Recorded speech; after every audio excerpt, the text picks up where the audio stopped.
xadiidkii saxiixa ahaa ama xasanka ahaa waa kii tilmaamaya nabigeena salawaatu rabbi wasalaamu caleyh isagoo saxaabadiisa la fadhiya in uu rasuulku saxaabada ku yidhi nin baa idiin soo geli doona ahlu janno ah waxyar haddii la sugayba nin waxaa soo galay soo weyse qaatay oo weysadii ka dhibcayso oo kabaha gacanta ku wata maalintii labaad baa haddana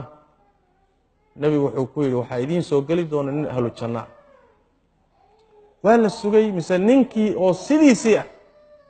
waa isla ninkii shalay baa haddana soo galay maalinkii saddexaad buu sidoo kale nebigu wuxuu yidhi waxaa idiin soo geli doona nin ahlu janno ah waa la sugay haddii la fiiriyo waaba isla isagiiba waa haddana sidii ah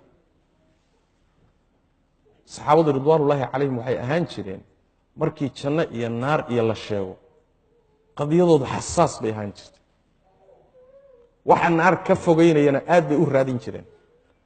waxa janno keenahayana aad bay u raadin jireen meeshaasaa marka nin raggii ka mid ah wuxuu yidhi bal ninkan waxa janno loogu markhaati kacay 3 goor janno loogu qiray baan ka wardoonaya ninkiibu u tegey wuxuu ku yidhi warniyo odaygii aabbahayaan isku yaro dhacnay marka bal odaygu intuu yaro cadho baaba ahay muxuu ahay cadho waxay dhahaan yani waayeel waa la bariisiyaa bal xoogaa odaygu intuu soo cadhadiisu baaba aysaan rabaa inaan bal dhowr habeen kula yara seex xaafadda kula joogo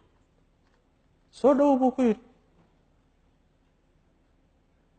waa la joogay ninkan wuxuu filayaa marka habeenkii markuu guriga la seexday habeen barhkii inuu salaad badan u kaco oo maalintii inuu sooman yahay oo sadaqaad iyo khayraad fara badan wax badan buu ka filahaya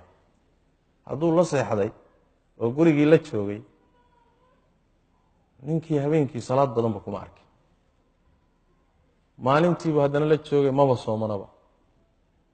wuxuu is yidhi war xalay malaa hurda la tagtay wuu caagshay baa laga yaaba bal caawana fiiri habeenkii labaad hadduu fiiri waaba sidiiba ninkii maalintii labaad maba sooman waa iska caadi maalinkii saddexaad waa sidoo kale ninkii wax isbedela ma leh waa yaabay marka waa isxayn waay wuxuu yidhi warniyo wax dhiba ma jirine nebigaan maqlay sal alla alay wasalam oo 3 goor bishaaradaa bixinahay inaan arrintaada ogaadaanaan rabay wax weynna hadda kuguma arkin maxaa intan kuu dheer buu ku yidhi kolli waaba ku arkaayo muxuu ahaayey wax weyn oo hadda ragga aad la dheer tahay oo janno lagugu sheegay iima muuqatee laakiin maxaa iga qarsoon markaasuu wuxuu ku yidhi intaa waxaan ahayn ma hayo buui allahuma hadday ka tegi weydo wuxuu yidhi weligay ma seexanin anigoo qalbiga ruux mu'mina wax ugu haya markaasuu wuxuu yidhi sirtu waa taas buu yidhi waana midda aan la heli karin buui bimacnaa salaad badan iyo soom badan iyo cibaadaad fara badan iyo meeshooda ha ahaadeen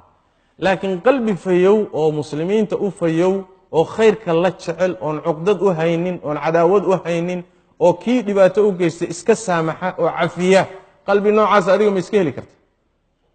quluubteenna hadda haddii la dilaaciyo imisaa loogu tegi lahaa aafaad iyo balaaye iyo nacayb iyo xiqdi iyo marka waa midda aan la heli karin saas daraaddeed yowma laa yanfacu maalun walaa banuuna ilaa man ata allaha biqalbin saliim